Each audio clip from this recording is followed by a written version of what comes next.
I always loved playing Super Mario Bros. On my NES when I was little. It was so fun to get through all 8 worlds and save the princess over and over again. To find all these cool glitches everyone was talking about, it was spectacular. Recently, my family did a little spring cleaning around the house. I went to clean out the attic.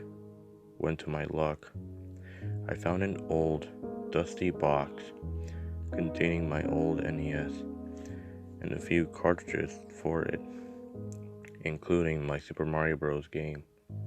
I was so excited and jumping around as this could have been a chance to relive my young childhood years. I ran downstairs, hooked up the NES to the television, and popped the cartridge in. Sadly, it wouldn't turn on. I had a good friend who was a skilled hacker. I handed the old cartridge to him and requested him to make the game work. Soon enough, he came over and gave the cartridge back. It looked brand new. I popped the cartridge in for the second time, and it booted up. I was very happy, although the game was a bit laggy at some points. I spent the whole day playing through the game, and once I got to the end and saved the princess, I saw her text box, and remembered there was a second quest. I never played much of the second quest as a kid, but I was eager to try it to remember what changed.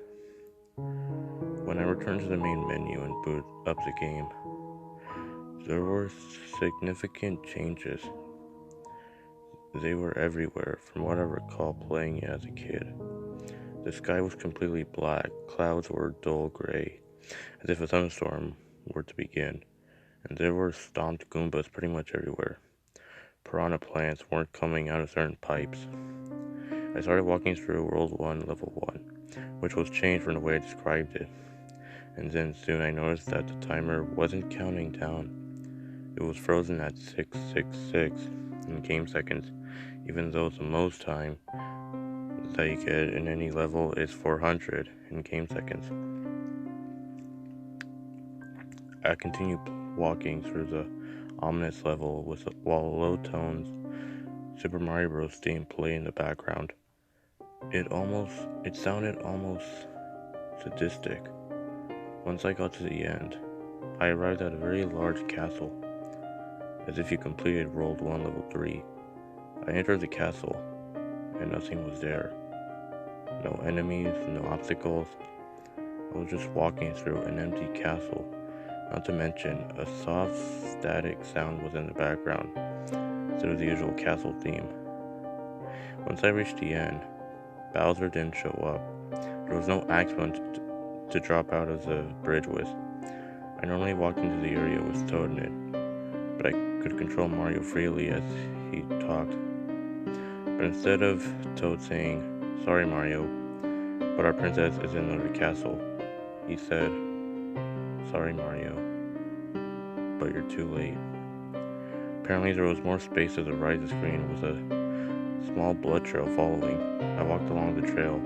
The trail of blood started getting thicker and thicker, and the static sound got louder and louder. So when I got to the end, there was Peach, lying down, like she was dead. I couldn't control Mario anymore. I just sat there watching for several minutes, until a text box appeared next to Peach saying, "Why didn't you save me?" The screen instantly cut to black, and a loud screech came from the TV screen. I ran towards the old NES and powered off. I was exhausted. I ran, and everyone else in the house was already asleep. It was very late at night, so I laid the game down and got some rest.